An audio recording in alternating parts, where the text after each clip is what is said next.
Hi everyone, I'm Anthony DeMauro, and this is another edition of Ranters Insider, and you're tuned in to Sports Rants TV, courtesy of SportsRants.com, the social networking and social media community for sports talk, sports fans. There's a number of ways you guys can interact with me about the show, anything about sports, or in Sports Rants in general, and that is by following me on Twitter at Anthony DeMauro is the handle. You also can find Sports Rants on Twitter by going to at Sports Rants, that's Rants spelled with a Z.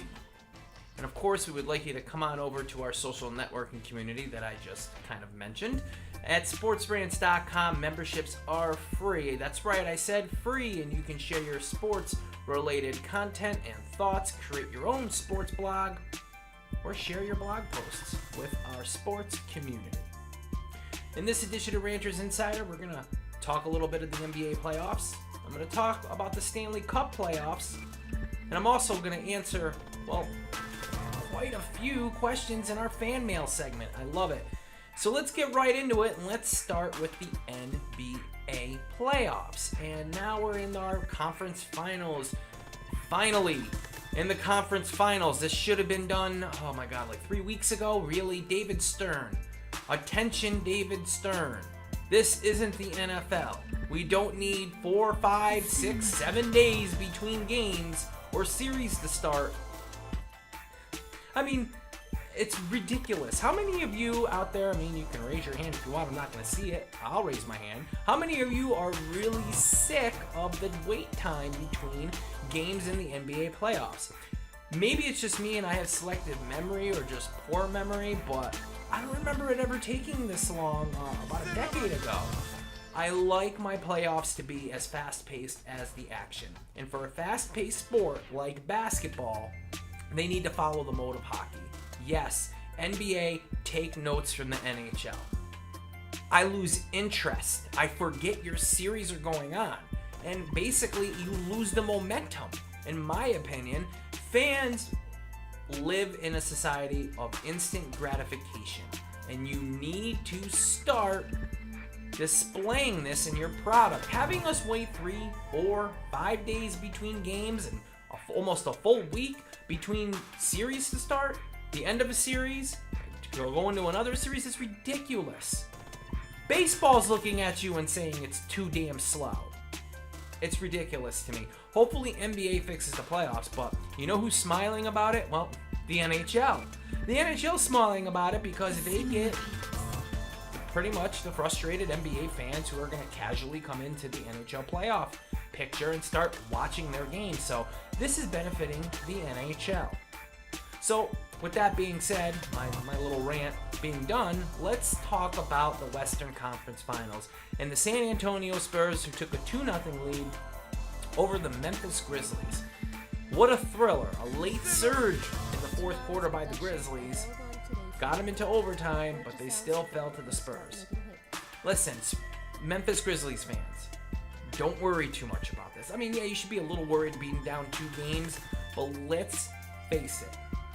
If you look at facts, the Grizzlies have lost the first games in each of their series in the playoffs and went on to win those series. And last year, let's keep in mind that San Antonio in the Western Conference Finals had a 2-0 lead on the Oklahoma City Thunder before folding. Now, my thoughts are this. I think age eventually catches up to the Spurs. They're one of the oldest teams in the NBA. And in the playoffs, it's a marathon. And with a team like Memphis, their physical style, the way they play in the paint, and their youth, I think eventually, if they can extend this series to 6, maybe 7 games, you're going to have a shot at winning this thing. And I think as the series carries on, the chances for Memphis to win it increase. And quite frankly, I've seen enough of the Spurs in the finals. I have my fill. I want to see some new blood in there. So let's get the Grizzlies in the finals. I'd love to see them matched up with either the Heat or the Pacers. Speaking of the Heat and the Pacers, let's talk a little bit about the Eastern Conference Finals between the Indiana Pacers and the Miami Heat. Now, I know my predictions thus far. I picked Chicago in the series before. They haven't been panning out too well when it comes to the series involving the Heat, but I'm going to be consistent here. I've been picking against the Heat, and it's not because I'm a Heat hater. I just think the teams that they drew in the playoff thus far are weird matchups for them. And the Indiana Pacers, I think, have a great opportunity here to really, really do some damage to Miami. And in Game 1, which we will see, I understand Game 1, by the time most of you are seeing this show, is probably in the books. So I'm not going to predict anything. I'm not going to talk about the Game 1 results, but I'll just say this. Indiana taking a 1-0 lead in this series would be tremendous for them. Not just because they have the 1-0 lead in the series, but because they have the talent and the setup and the way they run their offense to actually take full command of the series, something Chicago couldn't do. I think Chicago got a little bit lost in translation with how to deal with the lead. They were anticipating being the underdog. They were anticipating fighting from behind. When they got control of the series, I think that's where they kind of fumbled it a little bit. And yes, the Heat stepped it up, but ultimately, in the end, I think it was more of Chicago's lack of execution and kind of falling apart from a mental standpoint, more so than what the Miami Heat did. In this series, the Indiana Pacers are a matchup nightmare for the Miami Heat. I love what Roy Hibbert's doing in the playoffs. I love David West's post-game. And I think it's easy to see that players like George Hill are really stepping up in the playoffs and really making names for themselves. Now, George Hill came over from San Antonio. You know, those old Spurs I just talked about? Came over in a trade, and you normally don't see this in the NBA, where a trade works for both parties. Well, they sent over Kawhi Leonard. That's worked out perfectly well for the Spurs. And George Hill goes over to Indiana. And I know Paul George is a star in Indiana, but let's not ignore what George Hill is doing and what he can do in this series. Now, Lance Stephenson's talking a tough game about covering LeBron. You're not stopping LeBron. Nobody's stopping LeBron. It's not going to be about stopping LeBron. You can't do it. You need to limit the damage that D. Wade and Chris Bosh did and leave it on that bench. I know everybody's enamored right now with Chris Birdman Anderson, Shane Battier, and what Ray Allen are doing coming off the bench. But the fact is, other than Chris Anderson, a lot of these guys are pushing 40. You get them in a deep series, like I talked about in regards to the Spurs and Grizzlies series, then it favors a youthful team like Indiana. Indiana is physical, and if you could take anything from the Chicago and Miami series, it's this. Physicality can rattle the Heat. That's how Chicago won Game 1. It blew up in their face a little later on, but I think Indiana has the experience, the firepower, and the talent to keep that sort of momentum going. So I'm picking Indiana, picking them at 7, and I think this will be the best series of the 2013 NBA Playoffs. Now in the NHL, there's one team on the brink of elimination. They're bringing out the Bruins in Boston, giving them to the Bruins and telling them, finish off the Rangers. Wow. And I remember saying this as we were heading into this series. I thought Boston's Game 7 comeback win over the Maple Leafs was the catalyst for their playoff run. This very well could carry them to the Stanley Cup Finals. I think it will. A lot of people think it's going to be Chicago, Pittsburgh, those teams, but I think a lot of people are discrediting the Boston Bruins. I know Rangers fans are upset, rightfully so, and a lot of them want their head coach gone. I don't get it. You haven't been really impactful in the playoffs for a while, and this coach really has rallied this team, really emphasized the talent, and yes, they're getting pummeled by the Bruins, and they're probably going to get swept. but let's not have a knee-jerk reaction in this playoff series. The Rangers deserve to basically reload and go at it again next year. Boston is really, you kind of have to take into account how hot Boston is right now and how much that Game 7 win has kind of propelled them. It could be the NHL playoffs, it could be the NFL playoffs, it could be the NBA playoffs, it could be Major League Baseball's playoffs. It's all about momentum and who's hot at playoff time. And Boston is being example numero uno when it comes to that very sentiment. So I think Boston is going to finish off the Rangers and move on to the Stanley Cup Finals. I know there's some other series going on, but I do want to talk about the Pittsburgh Penguins and the Ottawa Senators. Wow, did Sidney Crosby have quite the game? 3 goals. 3 goals! Sidney Crosby is a madman. And Malkin, I gotta say Malkin he's leading the team in points. This is just such a duo that I don't think Ottawa, although they took a game away from Pittsburgh, and I think that's a true statement, they took a game away from Pittsburgh. I don't think Ottawa wins another game in this series. In fact, I think Pittsburgh is the team to beat in the NHL playoffs, and the Stanley Cup will run through Pittsburgh and the Penguins. You can disagree with me, but with so much offensive firepower, and they are a finesse team, they're not going to overpower anybody, but Pittsburgh has the offensive firepower to kind of draw teams into a shootout. And we've seen how offensive the playoffs have been. Look at the final scores throughout the NHL playoffs. It's been more about offense than it has defense. It's true. Go look at it. Look at all the goals. So I think the Stanley Cup playoffs go through the Pittsburgh Penguins eventually. And call me a homer. I do root for the Penguins. I'm a little partial to the Maple Leafs. I'm not a team hater, though. I kind of look at the NHL and basically all sports unbiasedly, as best as I can. But the Pittsburgh Penguins will be the Stanley Cup champions. I'm calling it here. So you can disagree with me. Tweet me at Anthony tomorrow. Tweet us at Sports Rants. Let me know how crazy you think that is. But Stanley Cup champions are going to be the Pittsburgh Penguins. Although, I will put an asterisk next to the Boston Bruins. If they can somehow, I think it's really Boston's future success in the playoffs will hinge on if they can sweep the Rangers. I think it's crucial that they do so. And why? Because championship teams need to demonstrate that when they have their foot on the throat of a playoff team, they can step down and finish it off. And this is that prime opportunity to display that quote-unquote killer instinct. Let's see how it pans out. All right. I wanted to section off enough time to do this because I took a lot of questions this week. Sometimes we only pick a few. I took as many as I humanly possibly could. And it's time for our fan mail segment of the show. Now, what's fan mail? All right, folks. Fan mail is this. Every week around, Tuesday, Wednesday, I ask you for your sports-related questions via Twitter at Anthony Tomorrow. Now, I just pick a handful of questions and I answer them on air, or on screen, as I'm about to do right here. So next week, if you want to participate, hey, tweet me a sports-related question when I'm asking for it on Twitter. And please don't DM me it. DMs kind of, I'm not trying to diss anybody, but DMs kind of annoy me. Do they annoy you on Twitter? They annoy me.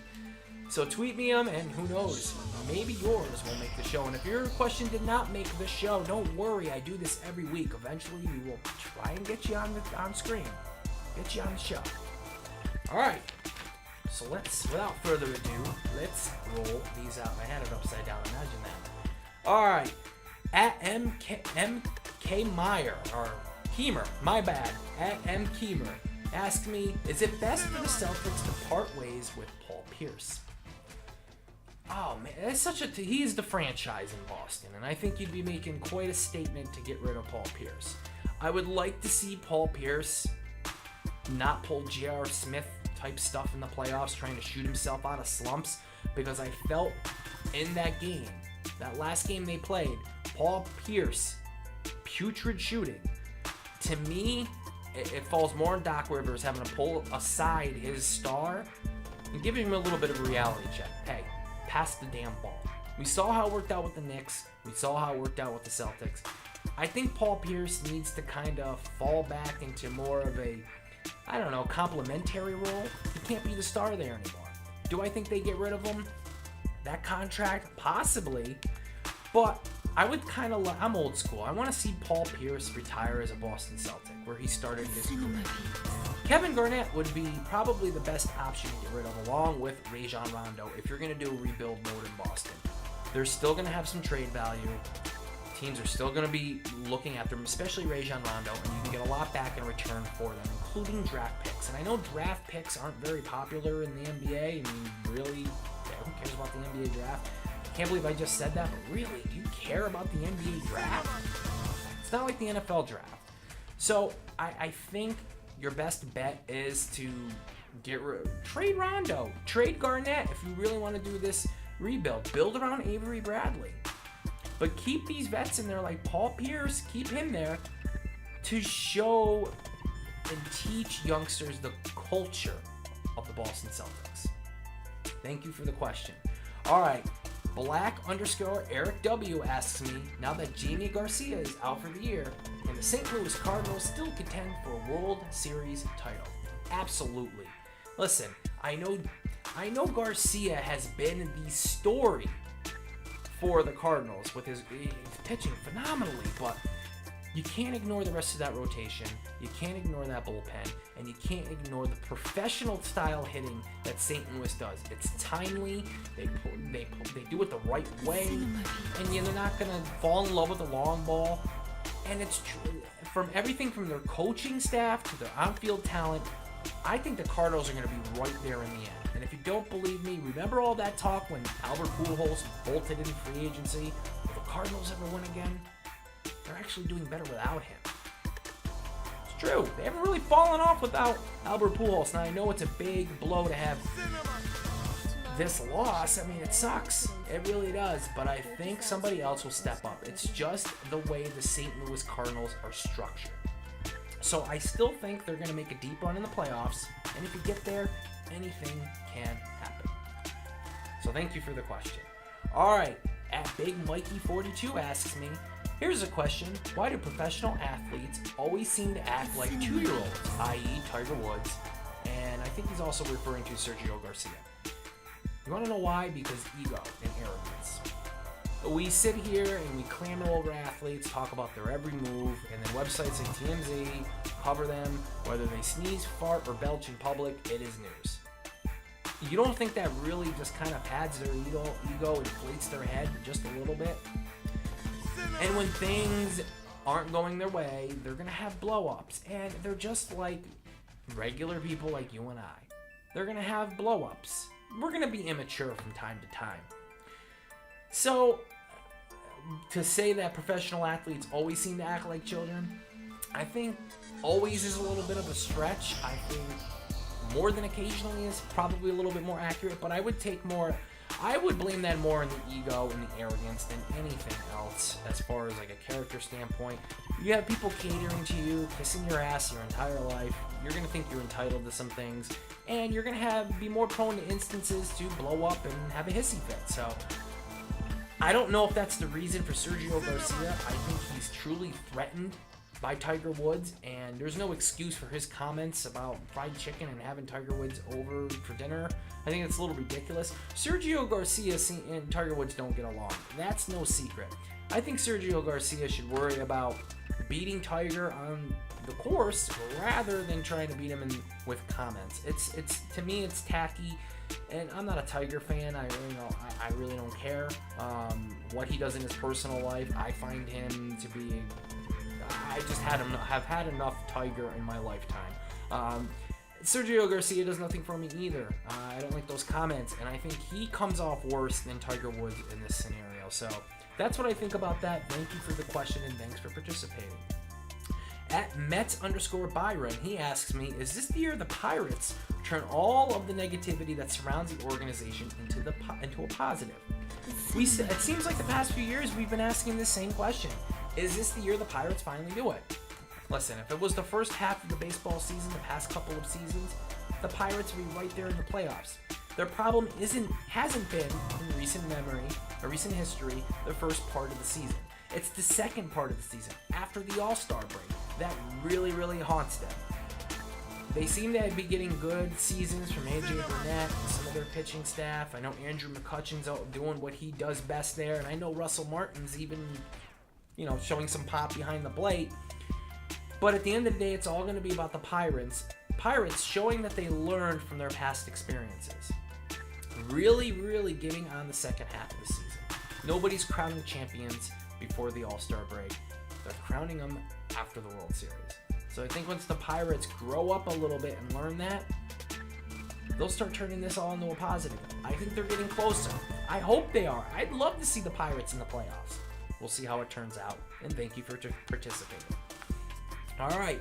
At Red Wings fan 924 asks me, I'm a Tigers fan, and I find it hard to put Papa Grande 46 on the mound unless up more than 3 runs. I can't watch. Why not Phil Koch? Why not someone else? I love watching Valverde on the mound. The guy is just so much of a demonstrative D-bag, in my opinion. I think whenever he comes onto the mound, karma just looks at him and how he kind of shows up everybody, and it's just like smack.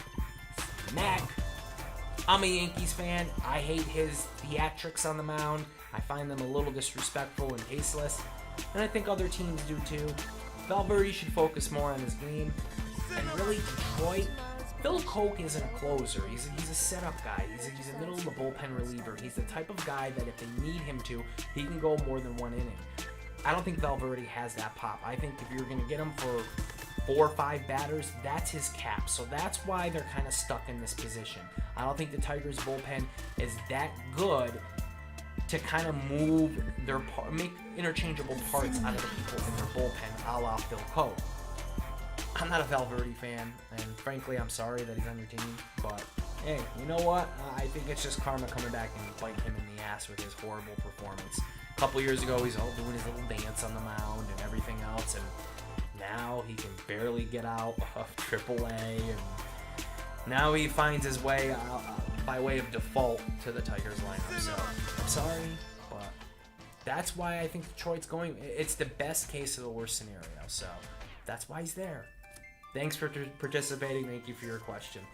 All right, at Anna Buckeye asks me, why haven't the Cubs just outright released Marmol? He's killing us small. I love that. Yeah, he is, isn't he? You got no love for Marble, Duke? I had to do it right there. The Cubs they're just, I don't know what Theo Epstein's doing there. I really don't. We had an opportunity to trade Matt Garza and get a lot of value for him last season. They didn't do it. You say you're rebuilding, trying to rebuild the culture. Why is Marmol there? I don't know. The production certainly hasn't been there, but maybe there just isn't any other option. I mean, it is the Chicago Cubs we're talking about. It's the Chicago Cubs. So I would look at it more like that. Again, I'm sorry, but I think you're stuck with him for a little bit. Maybe they're trying to put him out there and see if anybody will bite on him for a trade and get a prospect or some cash considerations back. But I don't see him being outright released anytime soon. And who knows, maybe he can turn it around. Thank you for the question and for participating. All right, and MP2310 asks me, I believe the Cavaliers should trade their number 1 pick. Which team do you think needs it the most? Charlotte. Without a doubt, Charlotte needs it the most. Talk about a putrid franchise. I hate the draft lottery. Can I just say that? I really hate the draft lottery. I think it's as crooked as Tim Donaghy in NBA referee's uniform. Yeah, I said that. I went there. The NBA draft does nothing for me, and I think it's unfair. And I know the reasoning is so teams don't tank games and try to get the number 1 spot by just losing. But you're just inciting all this, you're basically creating all this suspicion and conspiracy theories around the NBA lottery, and I just think it's stupid. Now, what the Cavaliers will do with their number 1 pick, I'm not confident Nerlens Noel is going to recover from his injury, and I'd like to see proof of it first. I don't think he's worth the number 1 pick, and if I'm the Cavs, I trade right out of there. I trade a couple of spots down, get some value, maybe get a player I really want. The Cavs are doing well in the draft. They're rebuilding. They're putting a lot of people around Kyrie Irving, and I like what they're doing. So Does Nerlens Noel propel them to the championship or playoff level? No. I don't even know what he's going to do for them. So why waste your first round pick on a question mark when you can just trade down, get some value, get some cash, maybe a player, maybe some more draft picks, and bank on something that's a little bit more reliable. That's my thoughts. Thank you for the question. At Joe UKEZ, he asked me, who do you think will reach the finals and win the cup? Well, if you listened to my segment earlier, I'm going with the Penguins. That's who I think will win the cup. Now, there's a lot of people I don't want to go with a finals matchup so much. I kind of want to, it's either going to be Chicago or Boston or Pittsburgh. I really like what they're doing there. At the end of the day, I just think the Penguins are going to win the cup, but look for any mix of those three teams to be right there at the end and be fighting for the cup. Thank you for the question. All right, at Don James Sports asked me, who do you think are the top 5 players in this year's NBA draft?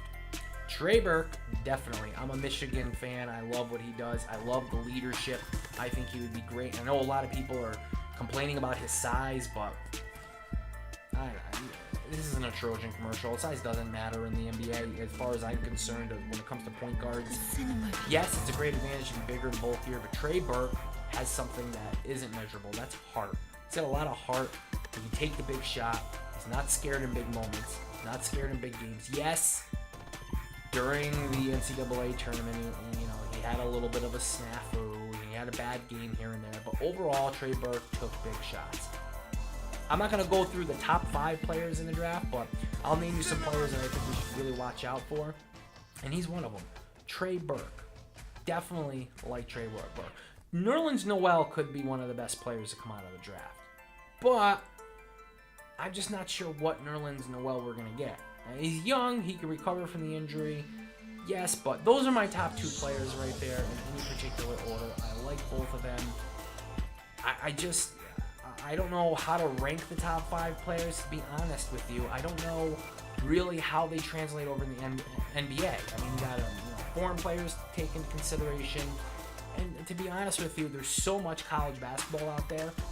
I really can't sit there and compare one to the other. So my top 2, I know you asked me for 5, but I'll give you 2. I think Trey Burke is going to be the steal of the draft, but the interesting variable is going to be Nerlens Noel.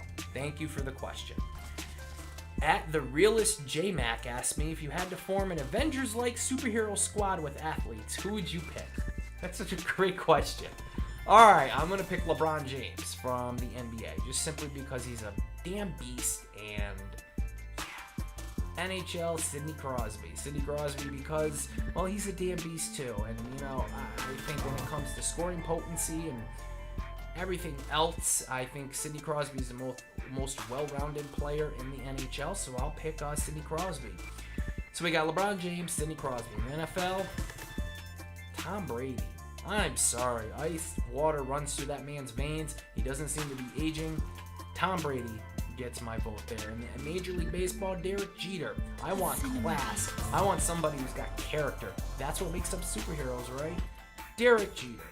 And consistency, long careers. I want my superhero to be there and be productive, not to be broken down and pretty much a complete joke like Alex Rodriguez. I'll take Derek Jeter. So we got NHL, NBA, NFL, MLB. What else is there? I'm just going to throw in wrestling because, Brock Lesnar. I need somebody who's going to straight up kick people's asses. Brock Lesnar, I'll take him out of UFC actually, just because, or MMA, just because he's basically badass. I'll take Floyd Mayweather out of boxing, and out of wrestling, I know I said Brock Lesnar there, but out of wrestling, I'll take Shawn Michaels, the greatest of all time. Sorry, Ric Flair. Sorry, Bret Hart. Shawn Michaels. So those would be my superheroes, or my Avengers-like superhero squad with just athletes. So thank you. That was perhaps one of the more interesting questions I've gotten thus far. And that wraps up fan mail for this week, and basically that wraps up our edition of Ranters Insider. Remember, folks, you can participate in our fan mail segment every Monday, Tuesday when I ask on Twitter. Just tweet me when you see my tweet go out for at Anthony DeMauro. And by the way, I have one more announcement. Let me just pull it out right here. You know how we like to do giveaways, right? On sportsrants.com. Can I just show you the next giveaway? I'm going to Look at this, folks. A nice, let me just put that up there. A nice signed Mariano Rivera Yankees photo. You want to win that, right? Right? Stay tuned. I'll tell you how. And there's numerous ways you guys can, let me just discard this real quick. There's numerous ways you guys can participate with us. Any contest, just got to be a member on sportsrants.com. We do contests like this all the time. Come on over, join, start ranting, start connecting with other fans. And also don't forget my radio show, the Rantin' and Raven Show, every Tuesday night on Sports Rants Radio. I post a link to all social media accounts, my Twitter, on when to listen. You can interact with me on that as well. And don't forget Sports Rants TV. Pretty awesome, right? All right, I want to thank everybody who participated in our fan mail segment. I'll do it again next week. I'll talk more sports. Thank you for tuning in to this edition of Ranters Insider, to Sports Rants TV, and thank you for your support and being a part of SportsRants.com. Until next time, keep ranting.